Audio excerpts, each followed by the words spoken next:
আসসালামু আলাইকুম। আশা করছি সকলে ভালো আছেন। আজকে চলে আসলাম সবার ফেভারিট চিকেন মোমোজের রেসিপি নিয়ে। আমি জানি এটা অনেকেরই প্রিয়। তাহলে চলুন কিভাবে অল্প উপকরণে এটা তৈরি করা যায় দেখে নিই। আপনারা দেখতেই পাচ্ছেন এটা বানানোর জন্য আমি এখানে কাঁচামরিচ কুচি, ক্যাপসিকাম কুচি, পেঁয়াজ কুচি, গাজর কুচি, গোলমরিচ, লবণ, একটা লেবু আর চিকেনগুলোকে খুবই একদম কুচি কুচি করে নিয়েছি বা থেতলিয়ে নিয়েছি একটুখানি, যেভাবে মোমোজ তৈরি করে। আর এখানে 2 টেবিল চামচ সয়া সস নিয়ে নিয়েছি। এখন আমি শুরুতেই লেবুর রসটাকে একটু চিকেনের উপর দিয়ে দিচ্ছি। ট্রাই করবেন লেবুর এরকম একটা অংশ দিতে, এর বেশি দিবেন না।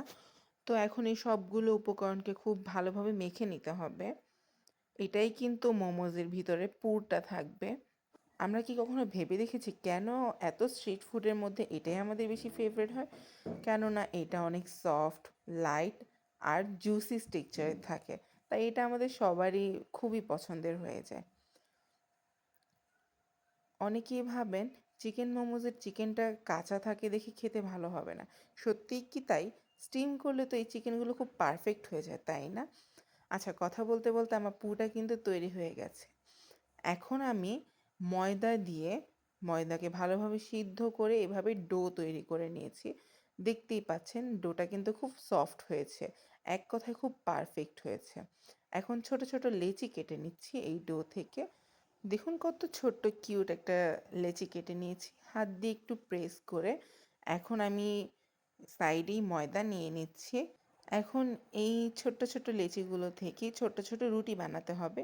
রুটি তো আমরা সবাই বানাতে পারি। আপনারা কিন্তু চাইলে আটা দিয়েও বানাতে পারেন, কিন্তু আমি আজকে ময়দা দিয়ে বানাচ্ছি, মানে রুটিটা ময়দার তৈরি করছি। আপনারা মোমোজের রুটিটা আটা দিয়ে করলেও কোনো সমস্যা হবে না। দেখতেই পাচ্ছেন ছোট্ট কিউট একটা রুটি বানিয়ে ফেলেছি। আমি অনেকগুলো এইভাবে তৈরি করে নিয়েছি। এখন মোমোসটা বানানোর পালা।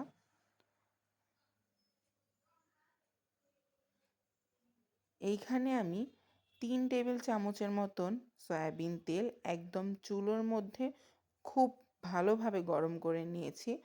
খুব ভালোভাবে গরম করে নিয়ে তারপরে আমি পুরের মধ্যে দিয়ে পুরটাকে আবারও মেখে নিয়েছি। এখন পারফেক্টলি পুরটা তৈরি হয়ে গিয়েছে। এখন হচ্ছে আসল মোমোজ বানানোর পালা। তো মোমোজ বানানোর জন্য আমি এইভাবেই এই ফিরির মধ্যে রুটি নিয়ে নিয়েছি একটা, মানে মোমোজের জন্য যে রুটি তৈরি করেছি সেগুলো নিয়ে এর ঠিক মাঝখানে, মানে মিডল পয়েন্টে একদম মাঝখানে আমি বেশ কিছুটা পুর দিয়ে দিয়েছি। এরপরে আমি 2 সাইডে পানি লাগিয়ে এভাবে প্রেস করে নিচ্ছি। আমি কিন্তু পারফেক্ট শেফের মোমোজ তৈরি করতে পারি না, তাই আমি নিজের মতন করেই মোমোজ বানিয়ে নিচ্ছি। কেন জানি না, অনেকবার ট্রাই করার পরও মনে হয় বাইরে যেইভাবে ডিজাইন করে মোমোজের আমি হয়তো সেইভাবে পারি না। তাই আমি ওইভাবে বানাইও না, আমি নিজের মতন করেই ডিজাইন তৈরি করে নিই। যাই হোক, এই একটা ডিজাইনের মোমোজ আমি তৈরি করে নিয়েছি। এরপরে আমি আরও একটা ডিজাইনের মোমোস তৈরি করে নিব, কিন্তু এই দুইটা ডিজাইনের মধ্যে আমি প্রথমে যেটা তৈরি করেছি সেটাই আমার কাছে দেখতে খুবই ভালো লেগেছে।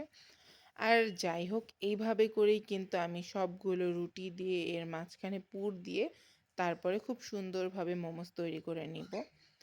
আর মোমোসগুলো তৈরি করার পরে অনেকেই আপনারা ফ্রিজিং করে রাখতে পছন্দ করেন, যেন পরবর্তীতে এইভাবে ঝামেলাবিহীন শুধু স্টিম করে খাওয়া যায় কিংবা ফ্রাই করে খাওয়া যায়।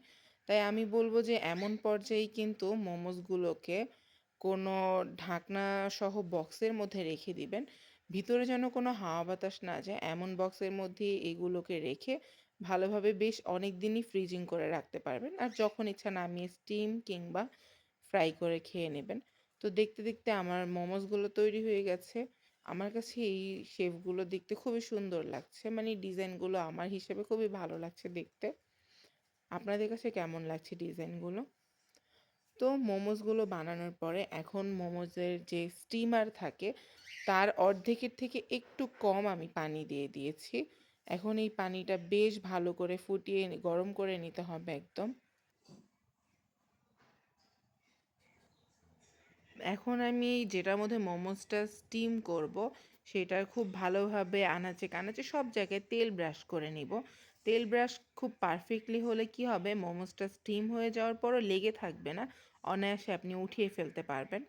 তো আমি একটা একটা করে সবগুলো মোমোসই এখন এটার মধ্যে রেখে দিচ্ছি। এখন এই মোমোসগুলোকে আমি স্টিম করতে দিব। আমার এটা তৈরি করতে সময় লেগেছে 25 মিনিটের মতন। মানে আমি চুলার আঁচটা মিডিয়াম রেখেছিলাম। মিডিয়াম রাখার কালীনই আমার 25 মিনিট সময় লেগেছে। আর তারপর দেখুন 25 মিনিট পরের রিভিউটা।